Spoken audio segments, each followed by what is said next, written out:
Su sustancia está hecha de evocación, recuerdo, rememoración y de lo que toma del porvenir. Porque es una parte fundamental de nuestra identidad. Somos nuestra memoria. El programa del INAH que nos lleva de viva voz con los especialistas. Muy buenos días, esto es Radio INAH. La Secretaría de Cultura y el Instituto Nacional de Antropología e Historia los invitan a acompañarnos en la emisión de la serie Somos Nuestra Memoria.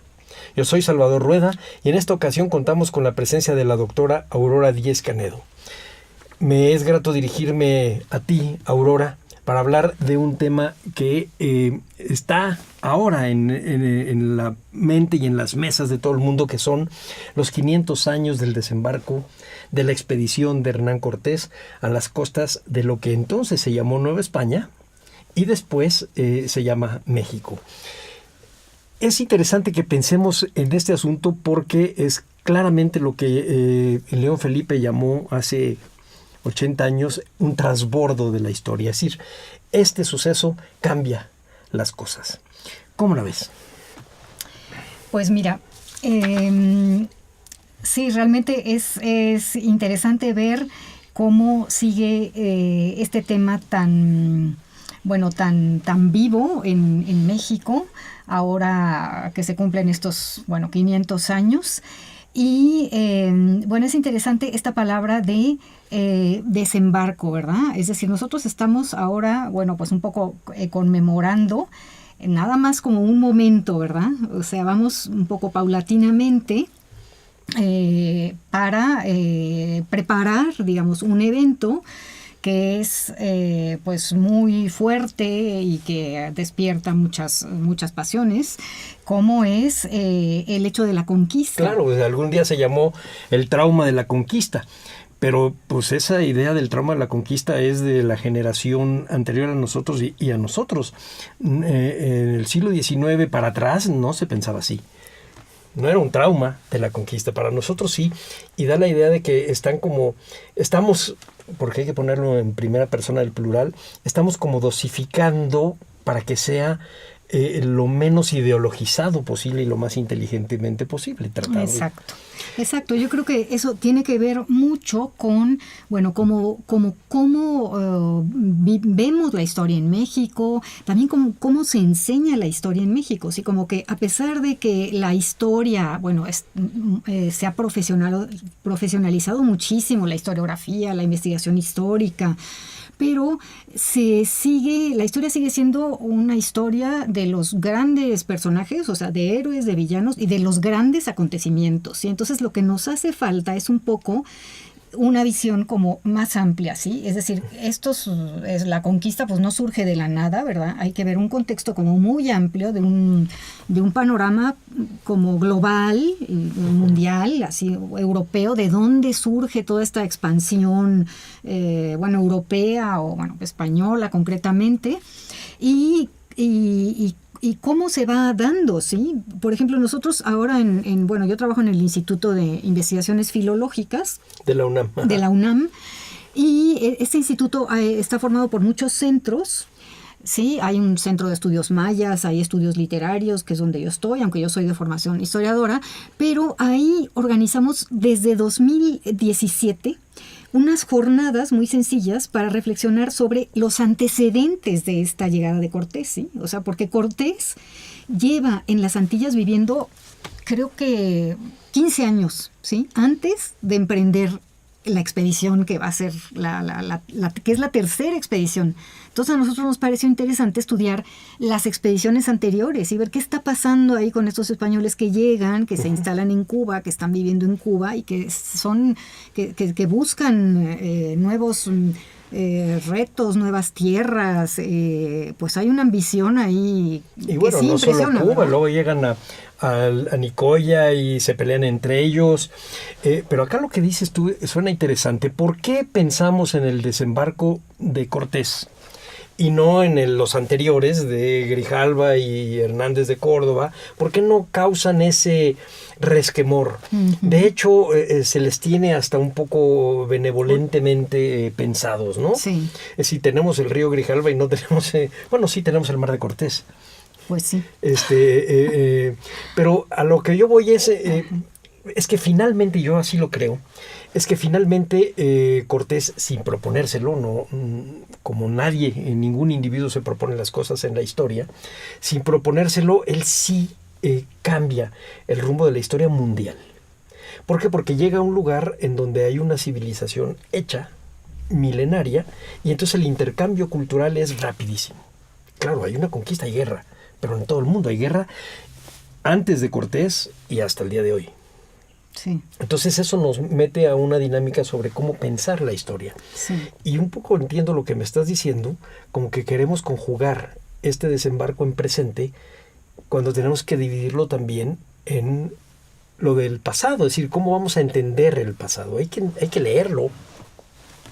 Exacto, hay que leerlo, ¿verdad? Ahí están pues las fuentes, que es con lo que trabajamos, bueno, los historiadores, ¿verdad? Bueno, están los arqueólogos, los antropólogos que hacen sus descubrimientos también, pero los historiadores trabajamos con las fuentes y creo que pues a veces hay como prejuicios, ¿verdad? Para leer las fuentes. A veces tendemos a pedirles a las fuentes algo que difícilmente nos van a dar, ¿verdad? Es decir, hay que situarse como historiador en, pues, cuál es la perspectiva, por ejemplo, en las cartas de relación de Cortés, por qué nos va a decir una cosa y no otra, ¿no? Ya tenemos como suficientes elementos también de entrenamiento como lectores de fuentes históricas del pasado, como para ver cómo leer esas fuentes y bueno, seguimos encontrando cosas que nos sorprenden hasta la fecha, yo creo, ¿no? Es un corpus enorme de escritos que se generaron a raíz de la conquista, que eso también pues es muy interesante, ¿no? Eso nos habla de, justamente como tú dices, que fue es decir, fueron dos culturas y entonces esto genera toda como una producción pues cultural como muy grande, ¿no? Se escribió muchísimo sobre la conquista y pues gracias a eso nosotros pues tenemos trabajo, tenemos, en fin, y creo que sí es importante tener una claridad de qué buscas en una fuente, ¿sí? Porque hay muchas, ¿no? Tenemos versiones muy distintas, ¿no? Entonces hay que trabajar con distintas fuentes para lograr hacer una visión pues lo más cercana posible, ¿no? a lo que sucedió.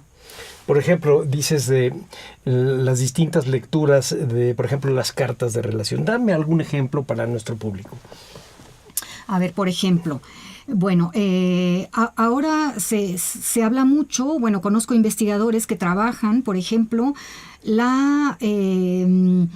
los momentos en que Cortés, los episodios que Cortés no cuenta en sus cartas, ¿verdad? O sea, un análisis así un poco de lo que se dice, pero también lo que no se dice. Lo ¿verdad? que está escondido. Lo que está escondido y cómo eso que está escondido a veces lo encuentras en otra fuente que digamos un poco... Claro, Bernal, por ejemplo. Por ejemplo, Bernal o por ejemplo alguna fuente de tradición indígena que también tienen lo suyo porque son de la época colonial, las fuentes escritas de tradición indígena son de la época colonial, son de indígenas ya aculturados, digamos, ¿verdad? Pero, digamos, dentro del propio Cortés, como que hay que ver qué estrategias él utiliza para no decir lo que no le conviene, ¿verdad? O sea, eso nos habla de una persona, pues, es decir, de un estratega, ¿no? Incluso no solo en la conquista, que bueno, pues ahí sorteó dificultades de maneras violentas, en algunas maneras tratando de ser un poco diplomático, pero en otros momentos, pues con violencia pura y dura, ¿verdad? Pero él en su discurso también tiene una serie de estrategias que son interesantes, ¿no? De estudiar ahora para nosotros, ¿sí? Entonces ahora, bueno... Claro, ¿a quién están dirigidas las cartas de relación? Para empezar, empezando por ahí. Están dirigidas, por supuesto. Sí, están dirigidas al rey. Claro. Hernán Cortés en ese momento no sabe que ya es emperador y que tiene el rey o el emperador tiene su propia agenda. Y entonces Cortés está escribiendo, y me estoy metiendo un poco en tu terreno, pero está escribiendo para justificar lo que está haciendo, habiéndole desobedecido a Diego Velázquez y tratando de decir, de todos modos es una tarea de usted. estamos trabajando para usted. Y entonces, al dirigirlo al rey, hay cosas que no va a decir. Claro. Por ejemplo, la manera como se separa de Velázquez queda muy rara. Sí. Y hay fuentes que ni siquiera nos acercamos. Yo estaba atendiendo a una que menciona José Luis Martínez en su biografía de Hernán Cortés, y hay un libro que se prohibió desde muy pronto porque ponen a Hernán Cortés casi como que consiguió más cristianos que los apóstoles. Claro, la iglesia lo cortó. No sabemos qué dice esa. Por supuesto han de haber sido puras loas muy renacentistas, pero debe haber puesto ahí algunas cosas que pueden ser interesantes. Sí. No leemos, o casi no leemos, lo mencionamos sin conocerlo, el juicio de residencia. El juicio de residencia, por ejemplo, creo que hay todo un gran proyecto para publicar el juicio de residencia completo en España, creo que en combinación España y México. En España, bueno, hay una especialista ahora muy destacada de la Universidad de Valladolid, la doctora María del Carmen Martínez, que ha encontrado una cantidad de documentación en los archivos españoles, y ella es especialista en cartas de Cortés, además de la cantidad de cartas que ya conocemos, digo, no solo las de relación, bueno, cartas, documentos, ¿verdad? Otro tipo de cartas, que hay muchísimas, ¿no? Entonces, ahora se puede hablar de las redes epistolares de Cortés, que es el tema de esta investigadora, ¿sí? Entonces, como que realmente, digamos, no es un tema que esté agotado para nada. No, ¿sí? Cortés, como buen estudioso de leyes, que a los 14 años los padres lo meten a estudiar esto, acaba siendo un escritor muy prolífico. Mentiroso y todo, es un político.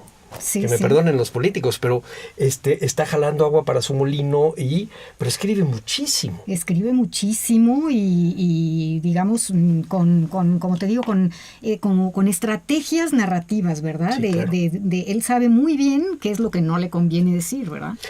Platícame, por ejemplo, de la primera carta de relación. Bueno, ese es un súper tema, porque la primera carta de relación está perdida, y se sustituye por esta carta, que esta sí está muy estudiada y se integra al corpus de las cartas de relación a partir de su descubrimiento bueno, el códice de Viena lo encuentra Robertson, me parece que fines del siglo XVIII, ¿no? 1770 y tantos.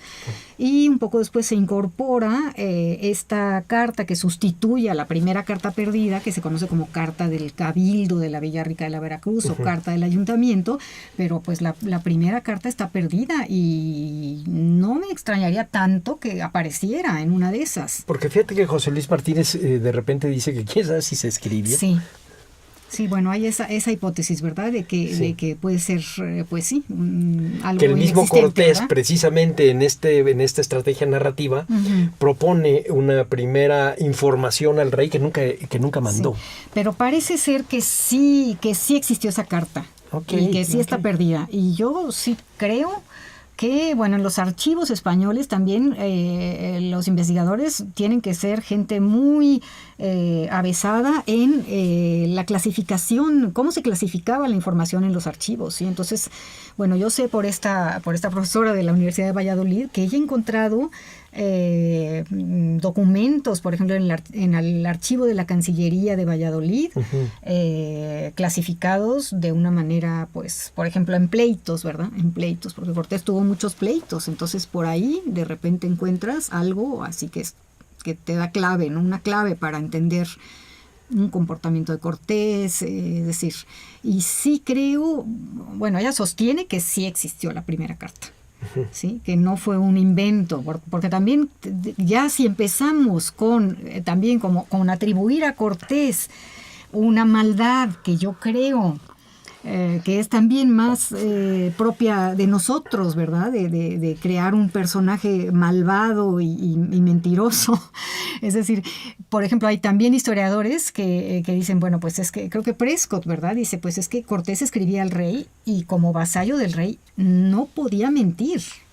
Entonces, esas opiniones también yo creo que son muy rescatables, ¿sí? O sea, realmente Tendríamos nos meten una en la polémica, mentalidad de la claro. época. Pero como historiadores, fíjate que cómo es la cosa. Yo en eso a lo mejor soy más positivista de lo que quiero ser.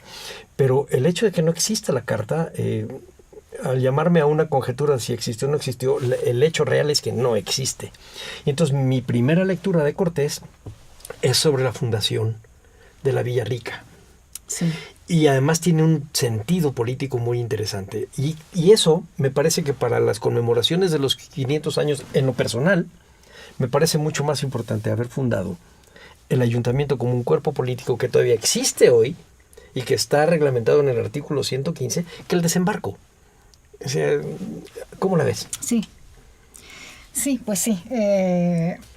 Como historiadora sí, filológica, sí. ¿Cómo ves eso? Bueno, digo, por supuesto, ¿verdad? La fundación del ayuntamiento, pues es una institución, digamos, es una institución además de elección popular, ¿verdad?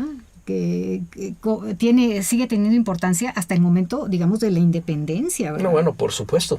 El ayuntamiento es como que la institución democrática, ¿verdad? ¿Sí? La fuente del poder, decía Sí. el Sí. derecho castellano. La fuente del poder real Mm. está en el ayuntamiento. Son los ayuntamientos los que le delegan al rey. Dios señala que el señor fulano sea el rey, pero el poder le viene de los ayuntamientos. Por eso cuando no hay rey, se hacen las juntas. Uh-huh. Y fíjate, eso nos llama a dos cosas que ahorita te voy a pasar esa estafeta. La primera, dice Guillermo Tobar en alguno de sus textos que al primer siglo de la conquista, cuando se conmemora, no se menciona nunca a Cortés, porque no lo querían por allá. Pero la segunda, cómo hacia el 1821 cambia. Cortés iba a ser el héroe máximo de México por fundar los ayuntamientos y proponer la existencia de las juntas, y con el golpe de estado de los españoles, Cortés pasa a ser el gran villano de Uh-huh. nuestra historia. Uh-huh. Es un asunto de filología, no es un asunto propiamente de historiografía del momento de la conquista, sino Uh-huh. de manera de enlazar y hacer Uh-huh. filiaciones de textos que van del siglo XVI al XX. Sí. Sí, pues sí, por ahí. Entonces, hay ¿cómo dibujas a Cortés? Una beta, ¿verdad? Bueno. Pero sí, pues Cortés como que va cambiando, ¿verdad? Va cambiando incluso de signo, ¿sí? De acuerdo con las circunstancias, pero son más bien políticas, ¿no? Bueno, siempre son Sí, políticas. sí. El primer signo para Cortés fue negativo. El rey no lo quería. Y entonces también por eso las cartas, Sí. para poderse acercar a él, porque sí se separaba de los otros conquistadores, depredadores de plano. Ujú. Este sí era un expedicionario. Sí. Dime más sobre las cartas de relación, sobre los textos de Cortés. Bueno, quería volver sobre algo que me dices. Es más importante la fundación del ayuntamiento que el momento del desembarco, ¿verdad? Uh-huh. Sí, el momento del desembarco, bueno, también se habla de desembarco por apegarse, digamos, estrictamente a la conmemoración, ¿verdad? Porque es una conmemoración que pues va a abarcar varios años, ¿no? 3 años de aquí a 2021. Eso, cuando menos a la caída de Tenochtitlan. Pero todavía nos debemos seguir hacia las expediciones al norte y al Sí, pues descubrimiento del mar de acabamos. Cortés. Y no, hay más cosas. Sí, sí. Pero sí, realmente el desembarco parece como un suceso pues poco importante, ¿verdad? Un poco insignificante, ¿verdad? Pero bueno, todo lo que implique es un poco una sugerencia, justamente como digo, para después preparar cómo se va a ir desarrollando desde 1519 los sucesos, la historia, hasta llegar a la caída de México Tenochtitlan, ¿sí? Entonces es algo como que hay que ir viendo de una manera gradual, también como para dar oportunidad a, digamos, concentrarse en ciertos sucesos que también han sido vistos como que siempre se ve la parte más trágica, la caída de Tenochtitlan, ¿verdad? Pero desde las primeras batallas ya hay muchos elementos importantes, ¿sí?, que considerar, ¿sí?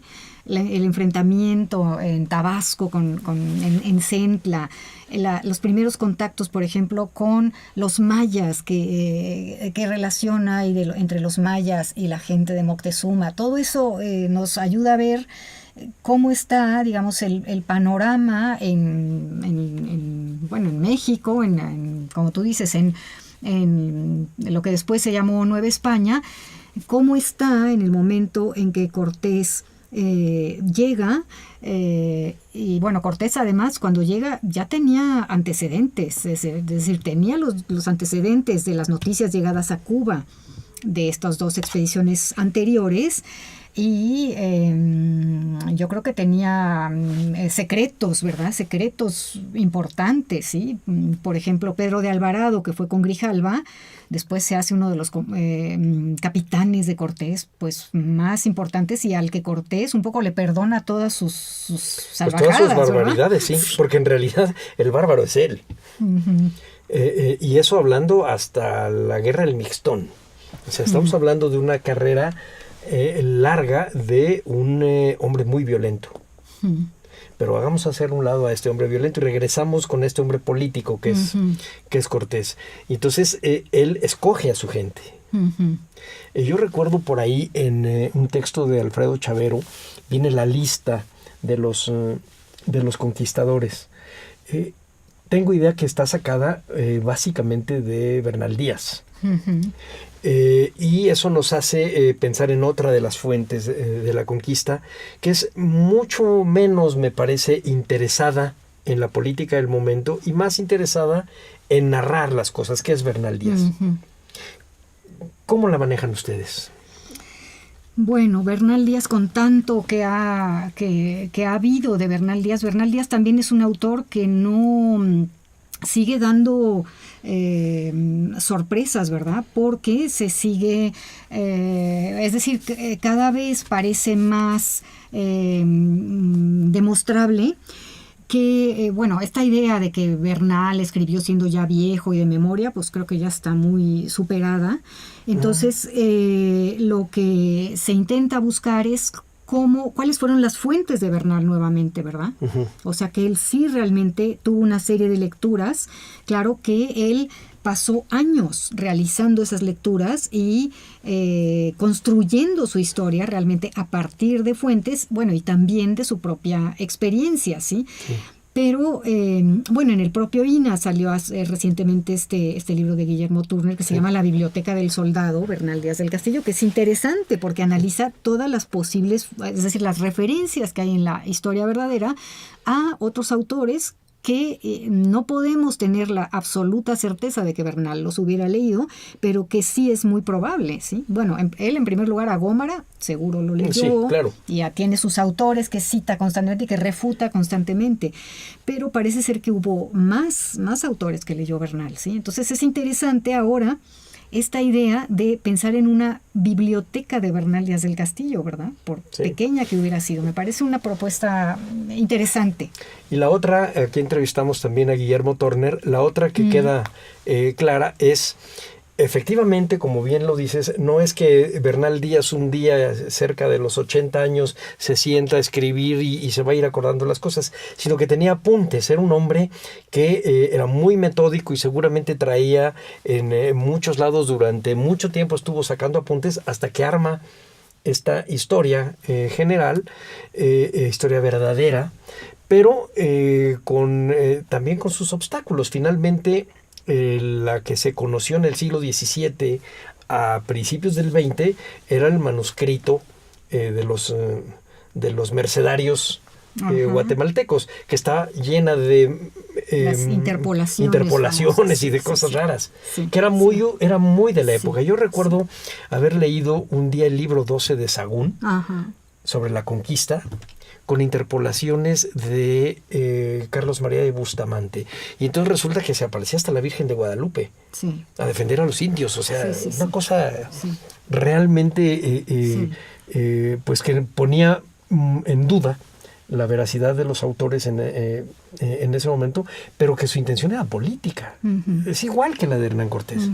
Bueno, hay varias cosas, ¿verdad? Está la probanza de méritos de Bernal, ¿verdad? Que se supone que es clave, que es de 1539. Ese supuestamente es el origen, ¿verdad?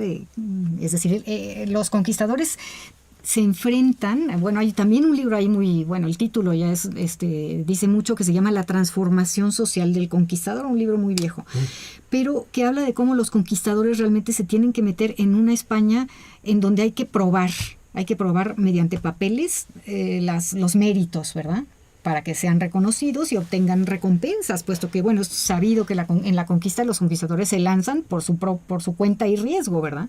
No están patrocinados por el rey, ¿no? Entonces ellos están poniendo en juego su dinero, sus vidas. Entonces el escribir estas probanzas de méritos, pues es un documento muy importante. Y estos ahora también ahí se revela mucho de los partidos que había, ¿sí? ¿Quiénes estaban a favor de Cortés? ¿Quiénes están en contra de Cortés? Eso por un lado, la probanza de méritos. Y después habíamos hablado, por ejemplo, del juicio de residencia a Cortés. El juicio de residencia a Cortés. ¿Qué es un juicio de residencia? Platícanos un poco. Bueno, pues es una institución también de la época en donde después se va a generalizar con los virreyes también, que es un estado, un pedir cuentas, ¿verdad? Es una auditoría. Una auditoría, Sí. Exacto, es una auditoría. Sí. A Cortés se le hace este juicio de residencia y él tiene que ir a España a enfrentar este juicio, y ya entonces se le empieza a quitar poder, ¿verdad? Se le empieza a quitar poder porque justamente se ve que pues es una amenaza, ¿sí? Una amenaza que surja un poder que rivalice, digamos, con el poder del rey en un lugar tan lejano en donde pues no se tiene un total control. No, claro, la posibilidad de que él se convirtiera, o la tentación de que se convirtiera él en rey, era altísima, aunque él siempre probó ser un fiel vasallo, un tipo fiel. Yo recuerdo haber leído en el juicio de residencia que se le acusaba de no haber destruido los templos paganos, que destruyó las imágenes, pero no los templos. Y entonces él contestó que los dejaba para memoria de los que se habían ido, pero también tenía una intención. Él no había llegado a un territorio yermo, no era Cuba. Llegó a un lugar donde ya había un imperio establecido, y entonces él suma ese imperio a la corona de España, y en el escudo de armas de Hernán Cortés están los reyes vencidos. Están las cabezas de los reyes vencidos, como si fuera un collar. Sí. Sí. Entonces hay muchas cosas que hay que leer que normalmente no leemos ahora. Sí. Tú lo decías hace un rato, por ejemplo, en lo que está escondido detrás de las cartas de relación. Y sobre todo, bueno, en parte eso, ¿verdad? Una lectura como que más, que también se desprende ya de toda la cantidad de obras sobre la conquista que ahora tenemos al alcance, ¿verdad? Es decir, ya podemos leer muy distintas versiones. Entonces eso ya te prepara un poco para ver, bueno, pues realmente si bien la historia, las cartas de Cortés son fuente para posteriores historias, pues hay mucho que Cortés no dice, ¿no? Entonces como que hay que complementarlo un poco para ir armando una visión como más, un rompecabezas más completo de todo lo que pasó allí, ¿verdad? Y ahora, pues con las fuentes arqueológicas, etcétera, también podemos saber qué está pasando enfrente. Sí, claro. No es muy fácil pensar nada más en estos pobres derrotados, sino que tenían lo suyo. Finalmente Cortés y Moctezuma eran hombres políticos. Claro, tenían lo suyo. También es decir, también la parte india se defendió hasta morir, ¿no? Es decir, sí, realmente opuso una resistencia muy valiente y muy admirable, ¿no? Por supuesto. Bueno, pero yo no estaba pensando nada más en eso. Yo estaba pensando un poco como escribió Naipaul, en donde tan depredador era el uno como el otro. Pero hay una cosa que, bueno, tú eres historiadora de la Facultad de Filosofía y Letras de la misma generación que yo, entonces nos tocó ir de repente ciertas lecciones de ciertos maestros, por ejemplo, de Matute o de Blanquel, etcétera, y algunas cosas interesantes. La historia no se hizo para regañar a los muertos, sino para entender el pasado. Exacto. Pero entonces ahí surge para mí una pregunta: ¿por qué si estamos pensando en esta conmemoración y cuidando lo que decimos? Y en eso el presidente tenía razón, ahí está abajo, ahí hay tema, porque eso nos sigue doliendo. ¿Y por qué no, por ejemplo, la conquista de Michoacán o la de Jalisco, que fue hecha exactamente por las mismas personas y no pega tanto? ¿Por qué, Aurora? ¿A qué atribuyes que sí estamos inclinados a recordar una cosa y no la otra?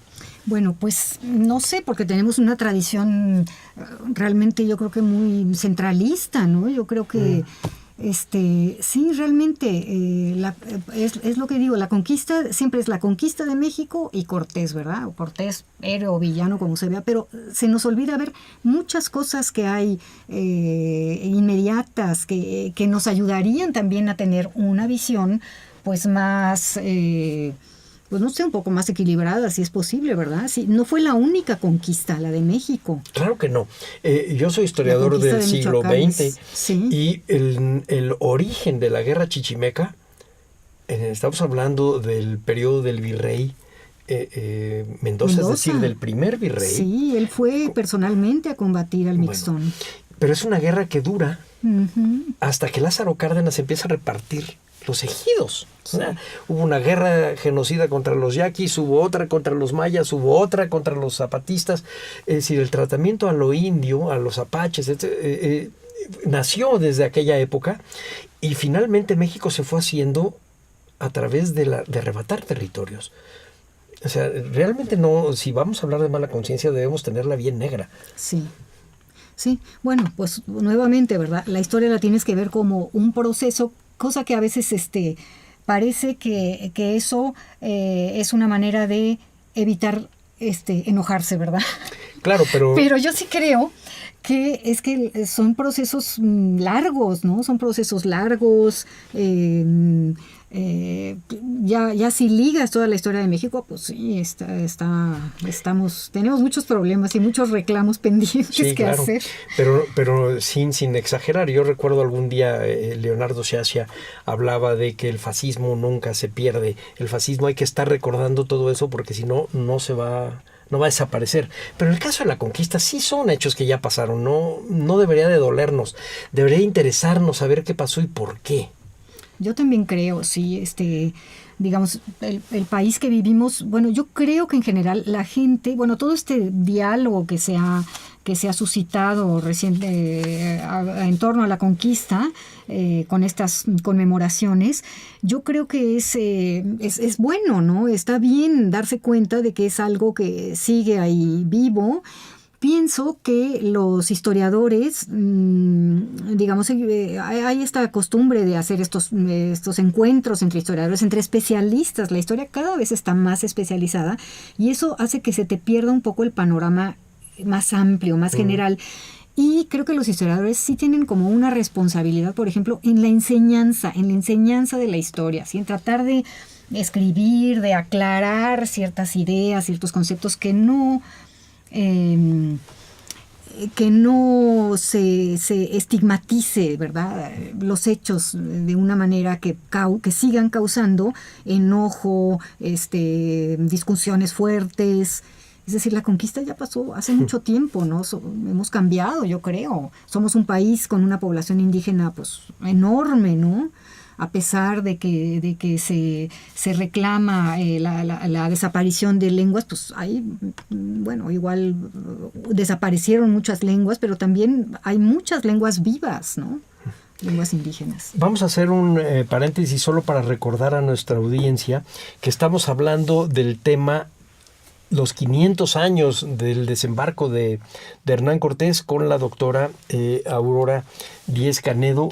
el Instituto de Investigaciones Filológicas de la UNAM.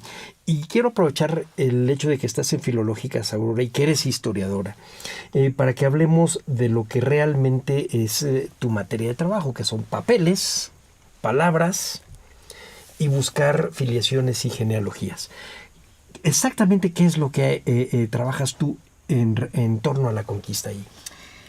Mira, yo he trabajado, estuve, recientemente tuvimos una reunión y me interesó trabajar una nueva traducción que salió en España de un texto en latín que se llama Vida y hazañas de Hernán Cortés, ¿sí? Pero que es un texto que lo tradujo en el siglo XIX García y Casbalceta y se atribuyó a Gómara, a Francisco López de Gómara, al historiador oficial de Cortés, ¿sí? Pues bueno, oficial, es decir, Gómara era un historiador independiente, pero sí, era, digamos, de la parcialidad de Cortés, ¿verdad? Sí, sí. Él admira mucho a Cortés, ¿verdad? Bueno, Gómara escribió en latín un texto supuestamente incompleto que se llama Vida de Hernán Cortés y se tradujo en el siglo XIX, lo tradujo García y Casbalceta. Está en la colección de documentos para la historia de México de García y Casbalceta, en el tomo 1, ahí tienes Vida de Hernán Cortés. Un texto breve. García y Casbalceta, pues como en otros textos que tradujo del latín, pone el texto en latín a pie de página para que uno pueda hacer un cotejo de su traducción, una labor muy interesante. Pero ahora, en 2007, sale en España una nueva traducción de ese texto. Claro, García y Casbalceta trabajó con unas copias que le mandaron, una copia le mandaron de España y una copia le mandó Prescott, ¿sí? Copias hechas en el siglo XIX. Entonces él traduce a partir de copias del siglo XIX. Pero ahora una investigadora en España saca una traducción directa del manuscrito original que está en el archivo de Indias, ¿sí? Entonces yo trabajé esto porque me pareció muy interesante ver las diferencias que hay, o sea, diferencias incluso en la traducción, o sea, ahí sí más de lenguaje, ¿verdad? De dos traducciones distintas del latín. Y me interesó este tema, puesto que también pone a discusión la autoría de este texto. Parece ser que no es tan seguro que fuera Gómara, por una serie, ya sabes, de investigaciones, de el número de folios que se encuentran cuando se hace un registro del archivo que dejó Gómara en su casa después de muerto. Su heredero dice, pues dejó tantas cuartillas en latín y este documento en latín no coincide con ese número de páginas. En fin, hay una serie de elementos ahí que permiten poner a discusión la autoría de este texto, que desde nosotros, desde el siglo XIX pensamos que lo damos como de la autoría de Gómara, y ahora se pone en entredicho, pero además tenemos una nueva traducción que es un texto como muy dinámico, ¿sí? Entonces, con un latín escrito como en presente histórico, entonces le da a la narración de este fragmento, que es este fragmento que se llama Vida de Hernán Cortés o Sobre las hazañas de Hernán Cortés. Tenemos las dos traducciones. Trata exclusivamente de cuando Cortés estuvo en Cuba, ¿sí? Entonces nos habla de, cómo era Diego Velázquez, por qué tiene porque como que un poco la pugna de liderazgo que se da en Cuba entre Hernán Cortés y Diego Velázquez, un poco, y cómo Cortés organiza toda su expedición. Se queda hasta ahí, hasta que Cortés sale de Cuba. Entonces, pero es el gozne de la historia, Aurora, porque es donde Cortés le dice a Diego Velázquez, estas cosas hay que hacerlas y no pensarlas, para irse. Sí, es bueno, o sea, nos vuelve a revivir ese momento y decimos, sí, Cortés realmente, no cualquiera, ¿verdad? Audaz era. Muy audaz, completamente decidido, como que con todas las cartas en la mano, Y bueno, pues sí, ahora se habla de que Cortés se insubordinó, de la desobediencia de Cortés, y que igual ese es el móvil, creo que lo dice también José Luis Martínez, ¿verdad? Para después la escritura de todas sus cartas, ¿sí? Es decir, un poco justificar eso que a él pues le costó, ¿verdad? La partida de Cuba. Bueno, y de hecho creo que otros autores también han manejado eso antes.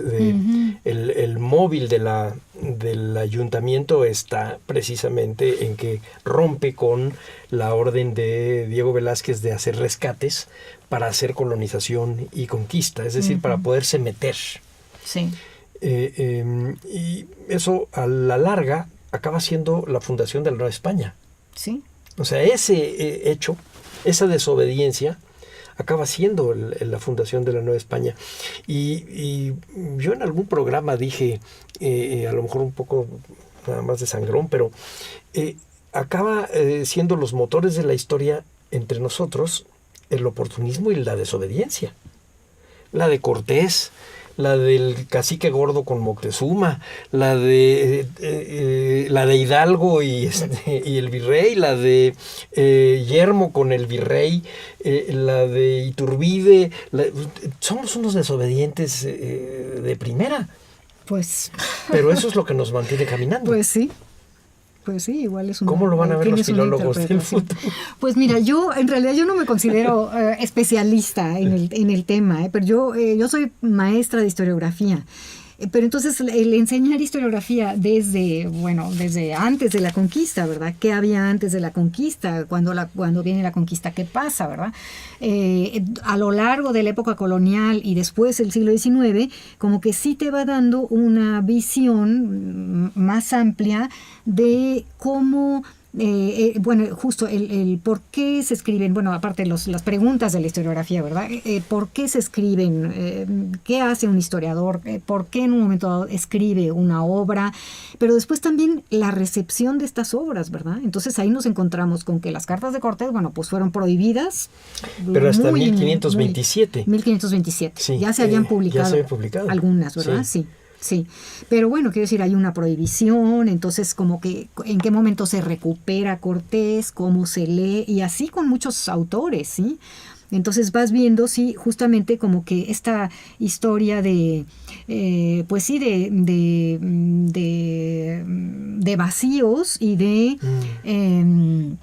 historias que son leídas, no precisamente en el momento en que, es decir, no las leyeron los lectores a los que iban destinadas, ¿verdad? En muchos, simplemente Bernal, ¿verdad? Bernal se lee pues un rato después, ¿no? Sí, hasta 1634 me parece que se publica y luego surge el otro manuscrito que supuestamente es el verdadero, el más auténtico, bueno, sí, ¿verdad? Porque al otro le metieron mano en los mercedarios.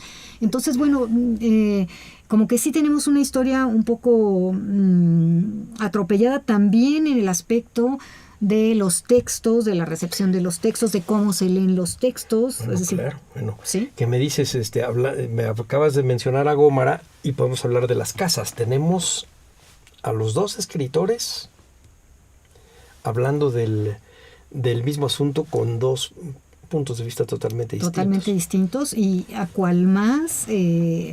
digamos, rico e interesante, porque la historia de las Indias de las Casas es también apasionante. Si las Casas estuvo en España, cerca de la corte, entonces tiene un punto de vista también Las Casas habla de que él conoció a estos primeros expedicionarios, conoció a Grijalva.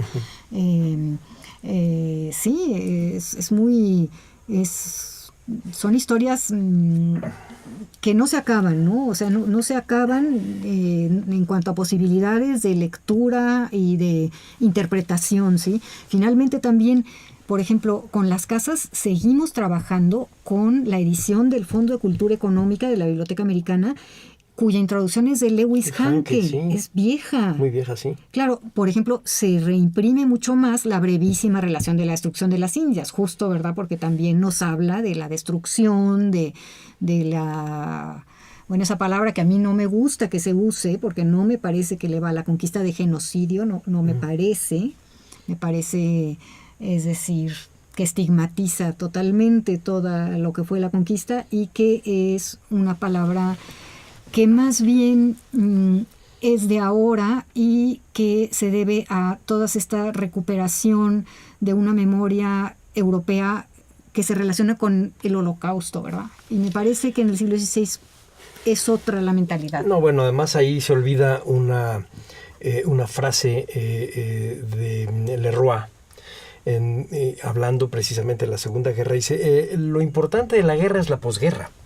Lo importante de la conquista eran las almas que iba a conquistar para el cristianismo y que iban a conseguirle el oro que iba a necesitar. No llegaron a matar gente, llegaron a conquistarlas, a someterlas, a hacer vasallaje. Claro, porque ellos necesitaban además la mano de obra. Pero estamos hablando la del siglo XVI. Uh-huh. Después sí hay guerra genocida. Después sí. En la guerra chichimeca, en muchas otras. Pero si me permiten ser hasta un poco grosero, no nos hemos metido, por ejemplo, con los rebeldes negros. Y cuando había rebeldías negras desde la época virreinal hasta la época de la insurgencia, era acabarlos. O sea, no se permitía ese tipo de guerra de castas, ni siquiera la mención. No nos hemos metido ahí. Por eso digo yo que la mala conciencia la tendríamos muy negra y mejor es caminar en el terreno historiográfico y no en el terreno de los juicios. No estamos para regañar Totalmente, a nadie. yo también creo, eso se olvida, ¿sí? También O'Gorman tiene esa frase de que los muertos no se les debe regañar, sino... Yo sí creo que el historiador debe ser un observador, ¿verdad? Trabajar con los papeles, tampoco debe ser... también Mark Bloch dice que los historiadores judiciarios o algo así, pues como que no va por ahí, ¿verdad?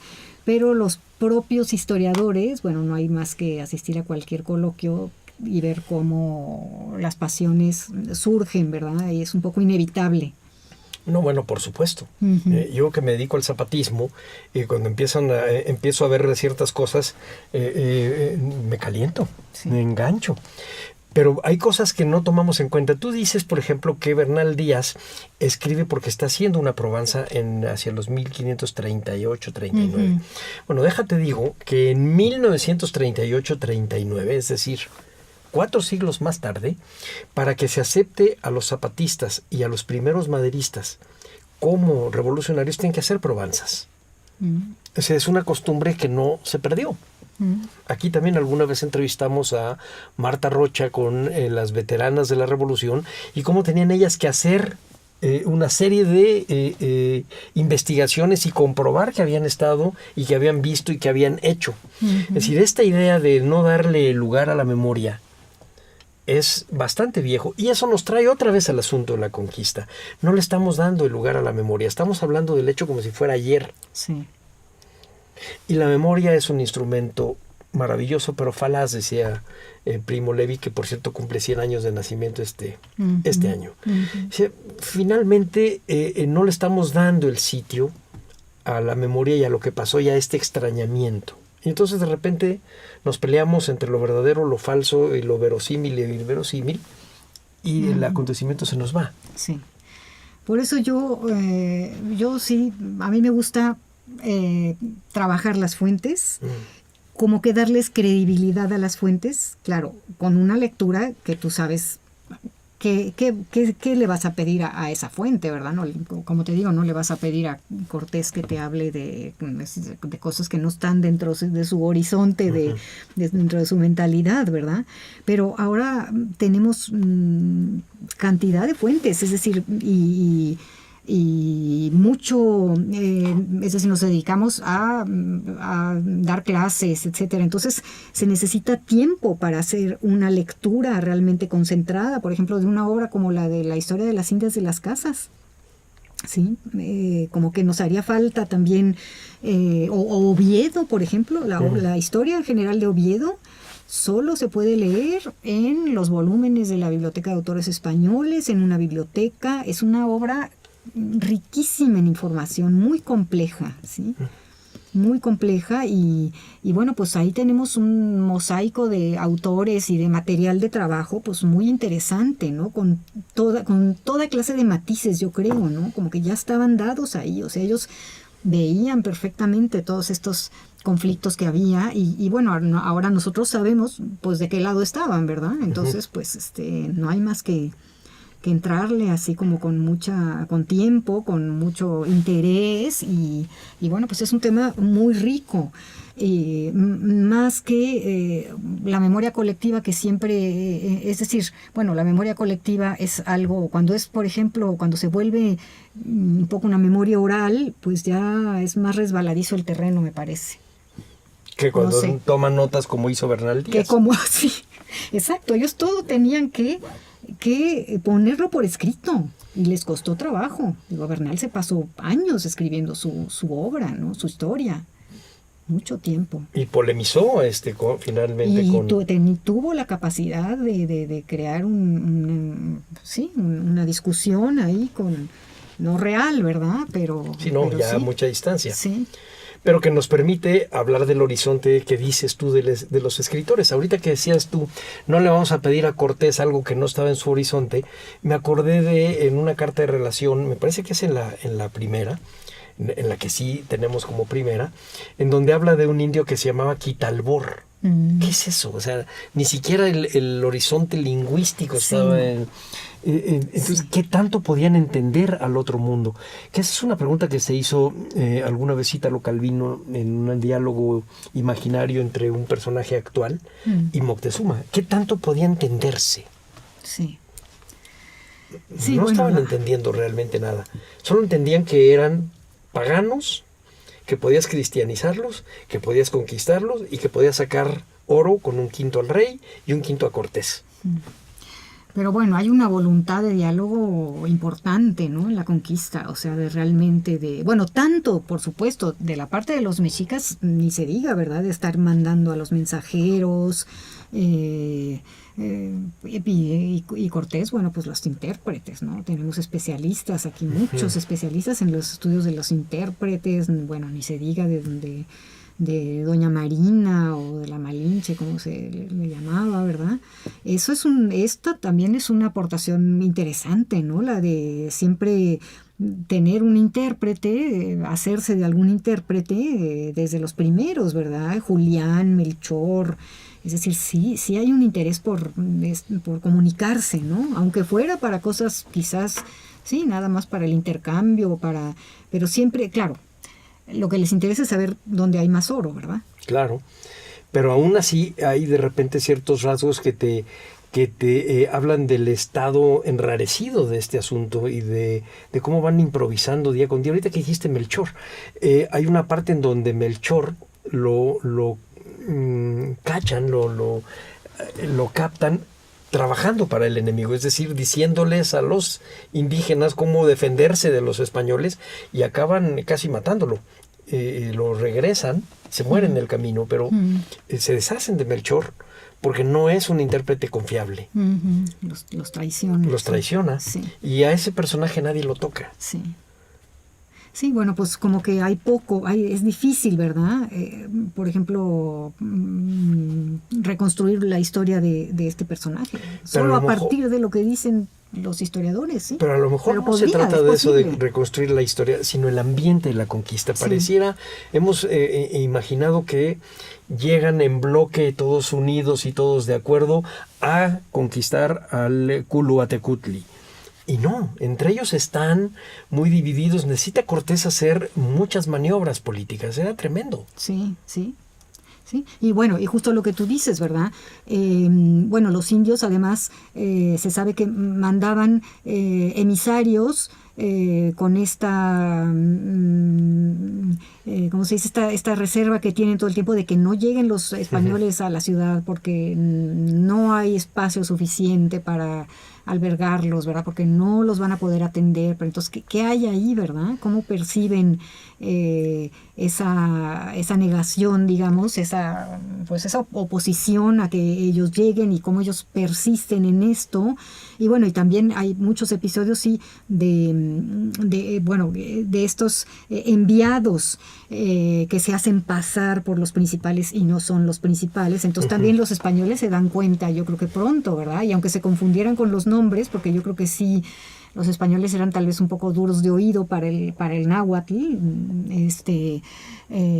Bueno, pues más o menos van ahí haciéndose una idea de quién es quién, ¿verdad? Pero claro, eso también cuando lo leemos y vemos todos estos nombres de un náhuatl mal comprendido o mal escrito, sí, decimos, bueno, pues, ¿qué estarían pensando, no? Pero ese es el chiste. Uh-huh. ¿Qué están pensando? Porque tienen que imaginarse a su oponente. Uh-huh. Y están pensándolo no como... Yo creo que nosotros nos hemos equivocado. Y lo están pensando de una manera también totalmente fantasiosa. Fue una apuesta. Uh-huh. Pudieron haber perdido. Fue una guerra. Sí, pudieron haber perdido, por supuesto, sí. Y ahora se está metiendo un poco en la discusión también el asunto de la crueldad, etcétera. Lo que decías tú ahorita del genocidio, que no lo fue. No en este caso. Y la crueldad como algo que en realidad era una conducta política. Era algo de la época. Y de otras épocas, pero es una conducta política. Sí. Hace un rato platicábamos tú y yo antes de la entrevista de cuando fundan la Villa Rica y Cortés se entera de una conjura de gente del partido de Velázquez, los ahorca a dos de ellos y al otro le corta los pies. Yo no sé qué cosa era peor. Sí. Ahora platícanos un poco qué debemos leer para estar este año bien enterados de este asunto.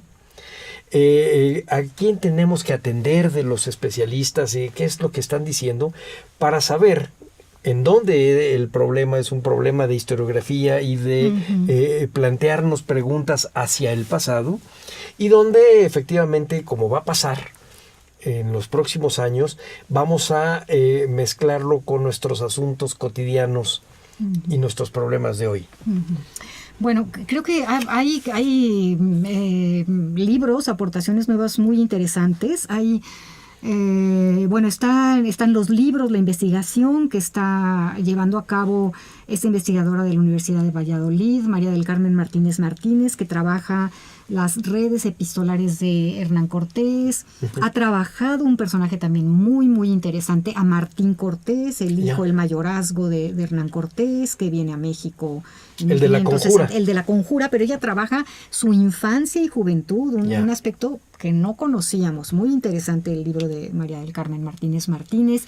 Ella ha trabajado también un documento que se llama Veracruz 1519, donde están todas las firmas de los conquistadores. Sí, porque además todos sabían escribir, decía por ahí pues muchos. José Luis Martínez, que era difícil que hubiera uno que fuera analfabeto. No eran alfabetos, sí. no, también lo decía Carlos Pereira, sí. La conquista la de México no la hicieron gente analfabeta, o bueno, seguramente que había muchos, ¿verdad? Pero bueno, muchos que sí escribían. Después está, ha salido un libro de Matthew Restal que es sobre el encuentro de Cortés y Moctezuma, que yo no lo he leído aún, ya es del año pasado, salió en inglés y se iba a traducir.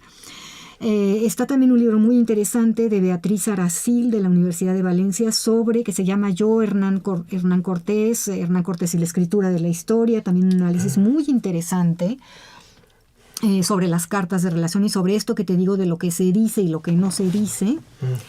También, fíjate eso los podemos encontrar en... Beatriz Aracil, sí, este está publicado por Verwoerd, la editorial Verwoerd, no sé cómo se pronuncia, alemana, iberoamericana Verwoerd.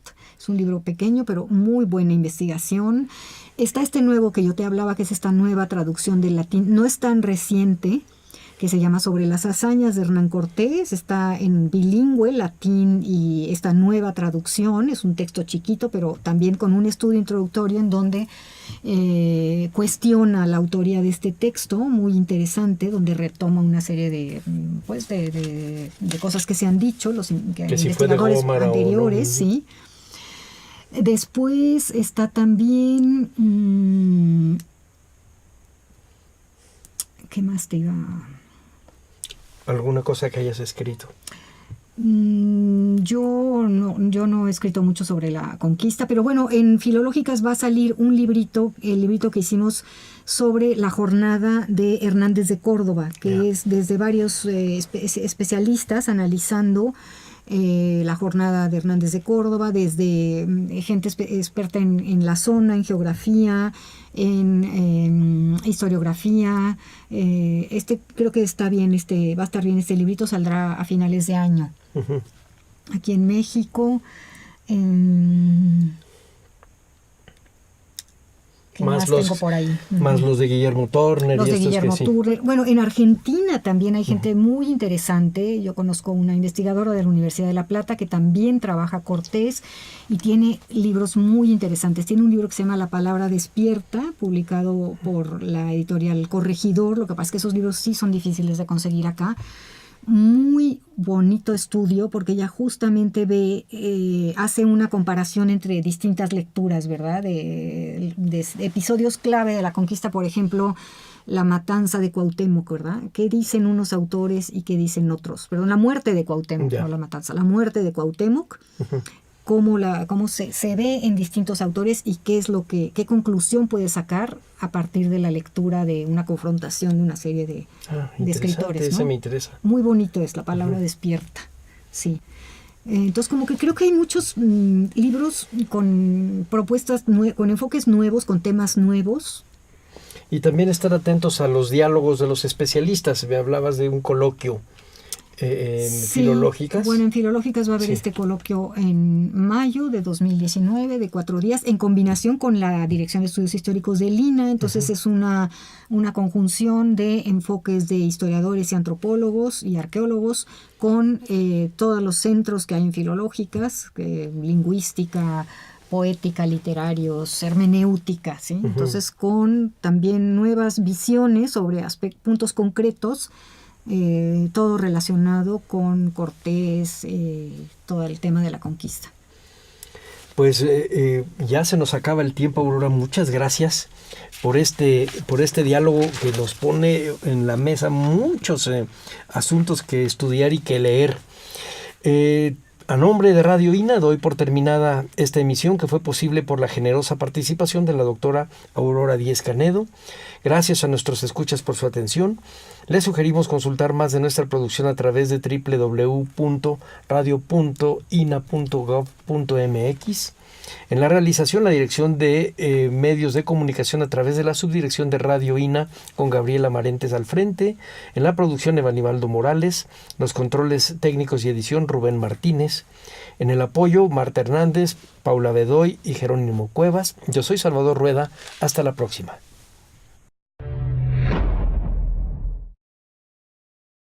Las opiniones y comentarios aquí expresados son de entera responsabilidad de quienes proporcionan la información y no representan necesariamente las opiniones de Radio INA ni comprometen el pensamiento editorial del Instituto Nacional de Antropología e Historia.